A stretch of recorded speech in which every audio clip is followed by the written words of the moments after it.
أعوذ بالله من الشيطان الرجيم. بسم الله الرحمن الرحيم. الرحمن علم القرآن خلق الإنسان علمه البيان. الشمس والقمر بحسبان والنجم والشجر يسجدان والسماء رفعها ووضع الميزان ألا تطغوا في الميزان وأقيموا الوزن بالقسط ولا تخسروا الميزان والأرض وضعها للأنام فيها فاكهة والنخل ذات الأكمام والحب ذو العصف والريحان فبأي آلاء ربكما تكذبان. خلق الإنسان من صلصال كالفخار وخلق الجان من مارج من نار فبأي آلاء ربكما تكذبان. رب المشرقين ورب المغربين فبأي آلاء ربكما تكذبان. مرج البحرين يلتقيان بينهما برزخ لا يبغيان فبأي آلاء ربكما تكذبان. يخرج منهما اللؤلؤ والمرجان فبأي آلاء ربكما تكذبان. وله الجوار المنشآت في البحر كالأعلام فبأي آلاء ربكما تكذبان. كل من عليها فان ويبقى وجه ربك ذو الجلال والإكرام فبأي آلاء ربكما تكذبان. يسأله من في السماوات والأرض كل يوم هو في شأن فبأي آلاء ربكما تكذبان. سنفرغ لكم أيها الثقلان فبأي آلاء ربكما تكذبان. يا معشر الجن والإنس إن استطعتم أن تنفذوا من أقطار السماوات والأرض فانفذوا لا تنفذون إلا بسلطان فبأي آلاء ربكما تكذبان.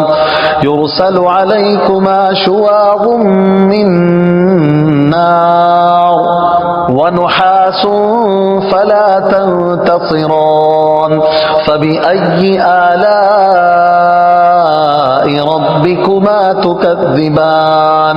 فإذا انشقت السماء فكانت وردة كالدهان فبأي آلاء ربكما تكذبان.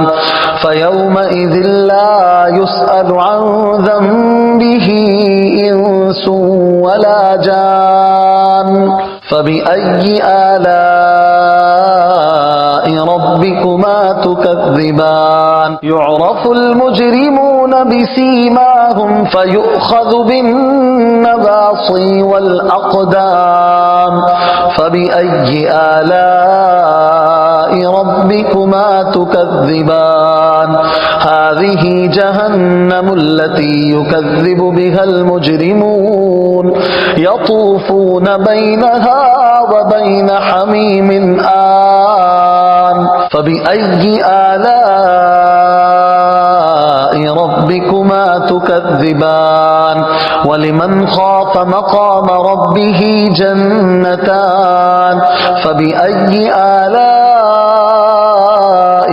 ربكما تكذبان ذواتا أفنان فبأي آلاء ربكما تكذبان فيهما عينان تجريان فبأي آلاء ربكما تكذبان فيهما من كل فاكهة زوجان فبأي آلاء ربكما تكذبان متكئين على فرش بطائنها من استبرق وجنى الجنتين دان فبأي آلاء